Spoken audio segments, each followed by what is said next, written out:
Wes Anderson, para bien o para mal, es a día de hoy uno de los directores más reconocibles gracias a su estilo visual. Unos le ven como un director enteramente artístico, mientras otros le ven como alguien pretencioso. Yo me encuentro en la mitad. Adoro sus películas, pero también sé decir cuando algo no anda bien. Sin embargo, hay quienes creen que su estilo se basa enteramente en sus tomas y colores, sin darse cuenta de que la identidad de una película de Wes Anderson va más allá de ello. Va cerca de los temas que decide tocar, su vida, su diálogo y sí, su cinematografía. Así que ¿por qué no nos sentamos y explicamos verdaderamente su estilo paso por paso?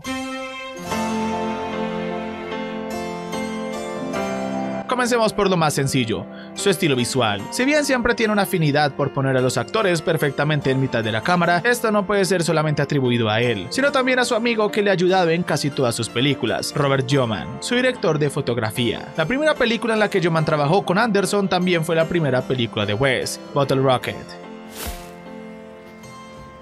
Bottle Rocket nació como un cortometraje que luego sería financiado para hacer una película. Es la historia de dos amigos interpretados por sus dos amigos de toda la vida, Owen y Luke Wilson, quienes se han cansado de la vida suburbana y deciden hacer un robo que les permita vivir una vida en otra ciudad donde iniciarían de nuevo. En este corto ya se puede notar bastante el estilo de Anderson, desde la cámara colocada en la mitad hasta estas tomas que dejan a los personajes de tal manera que pareciera crear un espacio en 2D. Sin embargo, para cuando se hizo la película de verdad, Anderson usó la ayuda de Robert Yeoman, a quien Wes le mostró el guión y este aceptaría ayudarle. Si Anderson tiene una idea de cómo quería hacer su estilo visual, Yeoman era quien le haría una realidad. De manera que esto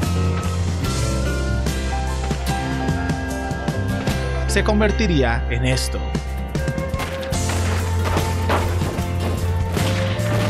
Desde aquí ya se empiezan a notar detalles que seguiría usando años después, como la iluminación siendo mayormente cálida, dándole así un aspecto a atardecer, o el framing de las tomas completamente en el centro. Yeoman mismo diría que siempre que van a grabar, Anderson le pregunta si están en el centro de la toma. Esta decisión también tiene su lógica. Estas tomas le dan un toque de ironía, de algo irreal, ayudan a contrastar perfectamente con la situación, la calma de la cámara en su lugar con poco movimiento, con la situación que está grabando. Así dándole un toque comídico, pero que a la vez sirve para ser dramático y triste cuando lo necesita. El poco movimiento se siente como casi un respeto a la historia siendo contada. No hay trucos, solo dos personas hablando. Esta quietud también ayuda a que los momentos más frenéticos se sientan memorables debido a cuán diferentes son del resto de la película.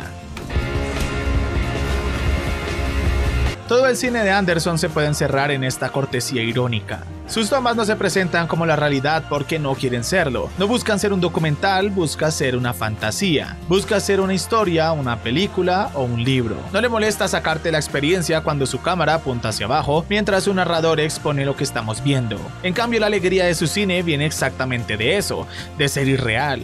Y si queremos ponernos técnicos, aquí tienen los nombres exactos de algunas de sus técnicas de cámara. Bird's Eye View, o en español, vista de ojos de pájaro, cuando Anderson pone la cámara desde arriba para enfatizar ciertos objetos o información importante de la escena. Whip Pan, un movimiento rápido de un lugar del escenario a otro, mayormente usado para énfasis comédico. Slow Motion, bastante autodescriptivo, naturalmente usado para dar de énfasis a una escena importante en la historia de nuestros personajes. Al la escena estar en slow motion podemos darnos cuenta de una manera más detallada las emociones que están sintiendo, ya sea Richie viendo a Margot por primera vez desde hace años, o los tres hermanos en The Darjeeling Limited decidiendo volver al tren. Y Tracking Shot, que es cuando la cámara se monta en raíles para seguir a los personajes, aunque esta no es la regla siempre, ya que también se hace a mano, principalmente utilizado para escenas largas de un personaje yendo de un lugar a otro o de una actividad siendo hecha. Pero vamos, igualmente volveremos a explorar esto más adelante, así que, ¿por qué no pasamos a lo siguiente?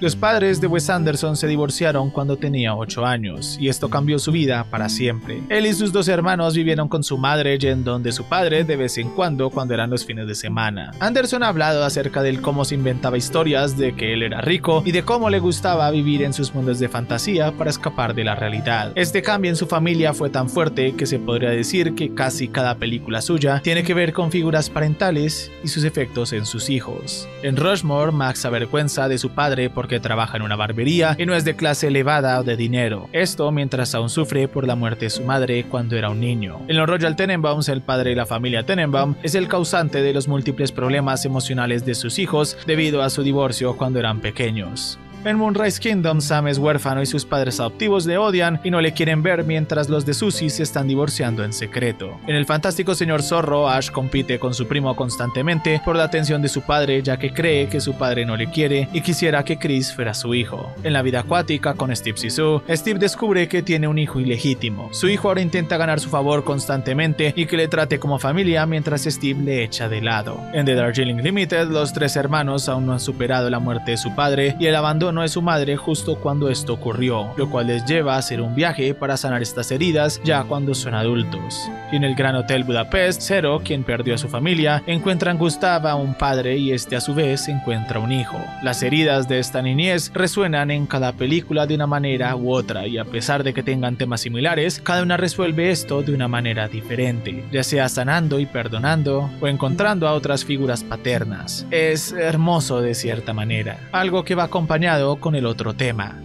Creadores. Anderson ama explorar sus mundos a través de los ojos de artistas o aquellos interesados en arte, mezclando los problemas de sus vidas con sus metas artísticas. En Rushmore, Max es un director y actor de teatro. En The Royal Tenenbaums, toda la historia es contada del libro autobiográfico de probablemente Margot, quien siempre vivía con la constante duda de que su padre odiara su obra. En The Darjeeling Limited, Jack es un escritor y usa el libro que está escribiendo como terapia donde plasma su vida y lo que hará en ella, y en La Vida Acuática de Steve Zissou, Steve está dirigiendo un documental de cómo captura al tiburón que mató a su mejor amigo y por ello intenta controlar todo y a todos. Sin embargo, está muy bien conocer estos temas, pero ¿qué hay de cómo estos temas nos son presentados a través del diálogo? Has it ever crossed your mind that you're far too young for me?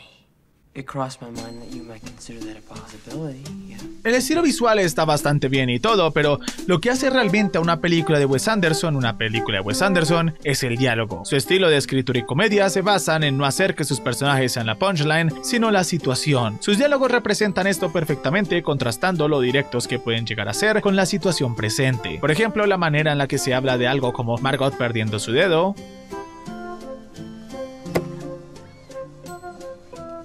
aquí la broma no siendo que perdiera su dedo, sino la reacción y su siguiente diálogo. Ese fantástico contraste entre algo horrible y lo formal que suena. Sus diálogos son como monólogos, como metralletas que te disparan constantemente información y luego te preguntas si pusiste atención. Sin embargo, esto no ocurre de manera pedante, sino de manera comédica. Estos personajes saben tanta información que al final del día no les sirve de nada, lo cual ayuda a recalcar sus problemas de desconexión social con el mundo que les rodea. El chiste es lo detallado que pueden llegar a hablar, pero a la hora de lo que es realmente importante, quedan mudos. Y al mismo tiempo esto es lo que hace que sus momentos tan bajos sean tan impactantes. Y esto porque Anderson entiende perfectamente el hecho de que cuando alguien muere, esto ocurre de la nada. La mayoría del tiempo cuando alguien muere, este usa lo mismo que cuando hace humor. Esto llega de una escena a otra sin ningún build-up. No hay discurso final o escena dramática. Como por ejemplo con The Royal Tenenbaums, cuando Royal, luego de pasar el tiempo con su familia, muere de un paro cardíaco. Chaz rode with him in the ambulance and was the only witness to his father's death. O cuando en The Life Aquatic muere el hijo de Steve.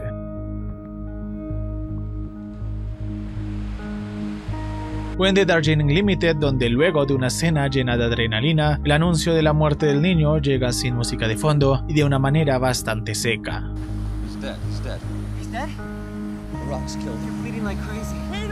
O la muerte de Gustav en el Gran Hotel Budapest. What happened in the end?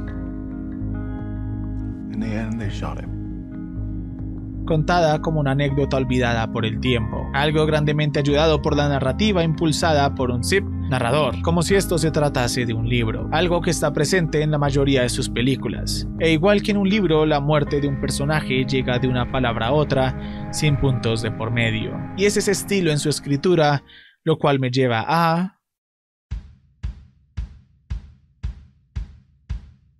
Cuando se habla de Wes Anderson, se habla de un director que impone su estilo visual en todas sus películas porque sí. Y si bien en unas pocas puede parecer el caso, su estilo la mayoría del tiempo tiene un propósito. Tomando por ejemplo su primera verdadera película en la cual evolucionaba dicho estilo, Rushmore. Como dije antes, esta es una película acerca de Max, un chico de secundaria que ama su escuela y se enamora de su profesora de inglés. Cabe notar que igual que su director, Max ama el teatro y constantemente se le ve planeando, dirigiendo o escribiendo obras de teatro, lo cual nos lleva a su estilo. La película se divide en meses del año, cada uno presentado por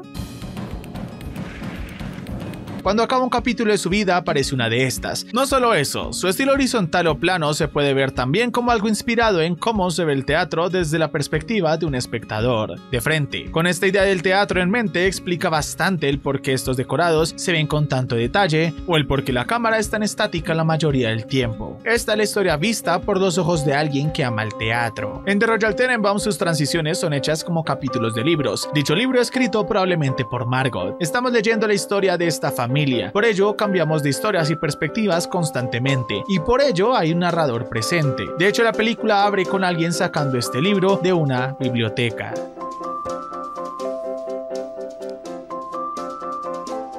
En Moonrise Kingdom esta es una historia mayormente vista por los ojos de dos niños, y a uno de ellos le encanta leer libros de ciencia ficción. Por lo tanto, su estilo visual es exagerado, sus escenarios son maquetas y los saltos se ven demasiado altos.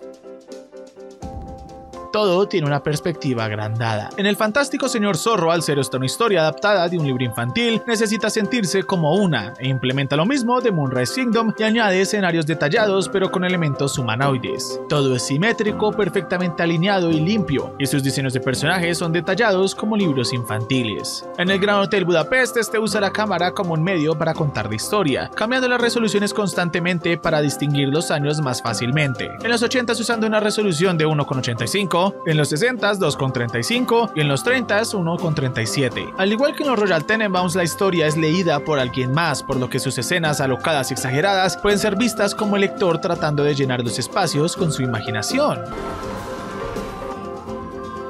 La vida acuática con Steve Zissou es una película vagamente basada en la vida de Jacques Cousteau, un explorador e innovador que estudiaba la vida marina y quien también inventó el traje de buceo. Así que, ¿cómo decide Anderson mostrar el mar a los ojos de alguien que ama este mundo?